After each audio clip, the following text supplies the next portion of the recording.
Gospel of the Lord.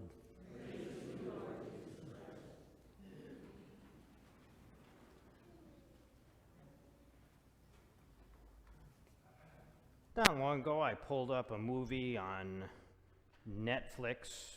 Yes, Catholic priests have Netflix, and they can watch movies as well. I was just interested in just relaxing and watching a movie, and this movie caught my interest for some reason, and it was called The Father Who Moves Mountains.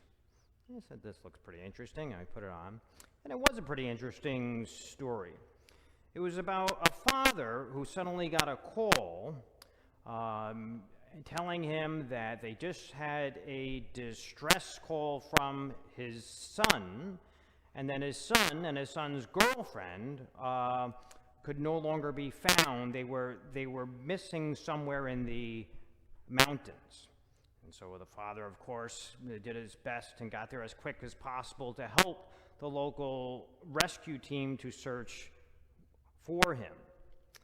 And they searched and searched, but after days, and then days went into weeks as well, and with every passing day, it became a little more hopeless that they would find him at all, if not find him alive. And so at that point, then some volunteers started to no longer help. Some volunteers gave up and just left. The days were becoming darker and colder, and the snow was getting deeper and deeper in the mountains also. So the local rescue team wanted to call the search off because it was starting to become a danger for those that were trying to find him, find his lost son. But then, all of a sudden, you find out that the father was actually a retired intelligence officer, and he did not want to give up. And so he called an entire team of intelligence officers in to help search for his son. And so this included helicopters, the latest technology, all these things that even the local rescue team there did not have. And they started to search and search. But the interesting thing, even though it's the weeks started going by, and it was determined that probably his son was not alive either, that is, as time went by, because it was a popular tourist place, there were a couple other tourists that came up that went missing also. And so they implored the father and his intelligence team to use his technology and manpower in order to find them. And at first the father was adamant, no way, this is for my son. I'm gonna, that he was determined to find him. But as the movie went on, then his heart started to soften. And even though at this point his son wouldn't be found alive, his heart started to soften, and he thought that if he can help save someone else, then he probably should. And so he gave his technology and his intelligence officers to help the townsfolk and the local rescue team find these other people that were in trouble also. And it's kind of sad because in the end, the movie ends with the father by himself, because he gave all his team away to help search for others, by himself just digging alone under an avalanche where the son was thought to be, just digging alone in the snow, trying to search for his son. But at the same time, you did get a sense that as heartbroken as he was, you got a sense that at least he was helped. He got some satisfaction in helping to save others. And I thought about that because in our gospel today, we have an argument among the apostles as to who is the greatest. And our Lord, of course, he makes it very clear that if you want to be great in his eyes, that is, of course, it is the one who serves others. That is the one who has not a self-serving mentality, but a servant mentality. That is, in order, if you really think about it, most people or all people really kind of fall in one category or the other in our world in this day and age. There are those that look to be served, or those that look to serve others, right? We all have come across both those types. But I think in this world, sometimes we might find that it's a little too much the case where there's more of those people that wish to be served.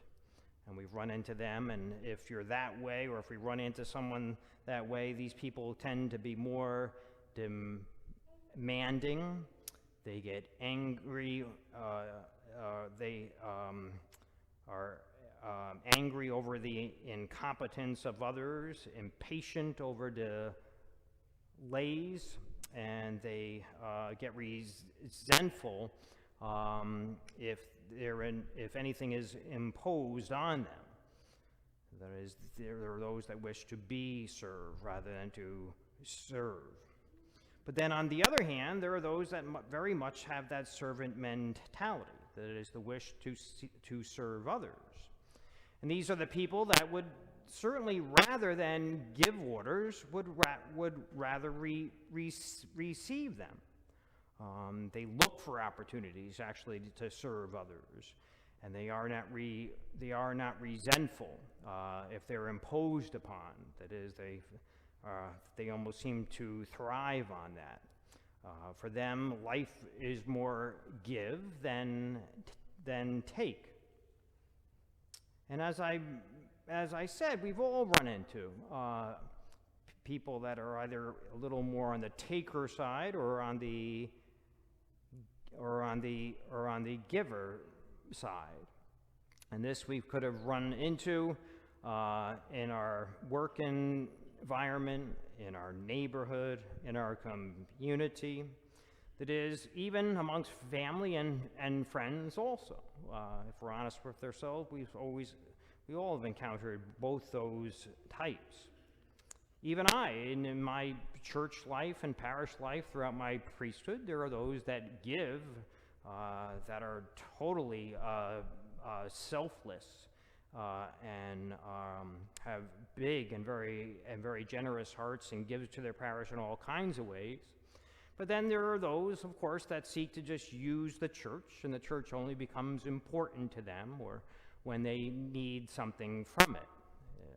They're not, don't have a real relationship with God and his church, but when they want a sponsor form or a baptism or want to get married, then all of a sudden the church is important because they want from what they want out of it.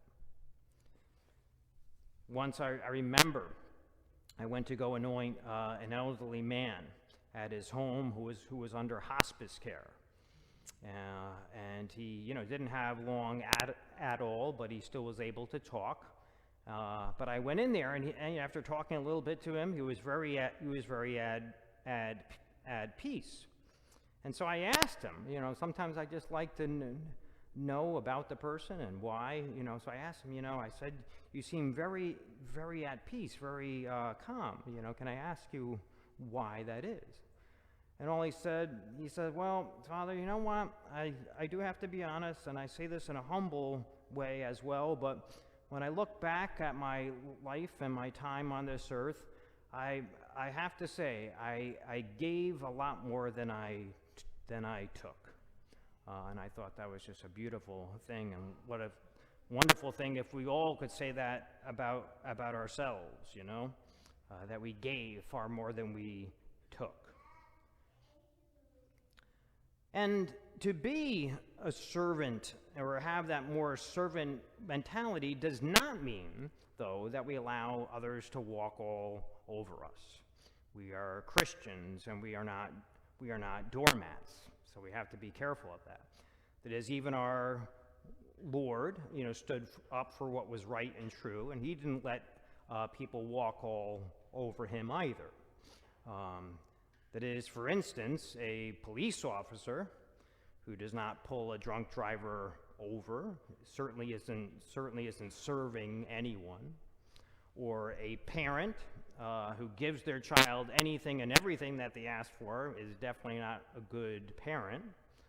That will certainly come back to bite both them and their child. Or a teacher that allows a student to cheat on his tests is certainly doing a disservice to that student.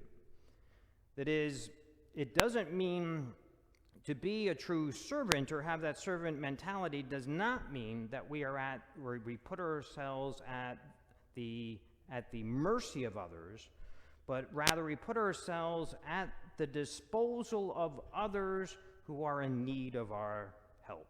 That's really what it comes down to. And so if we want to be great in God's eyes, we certainly must try to adopt, all of us, if we want to be an authentic Christian and follower of Christ, then as he came to serve and not to be served, so too we as his follower must call to be the same type of person also.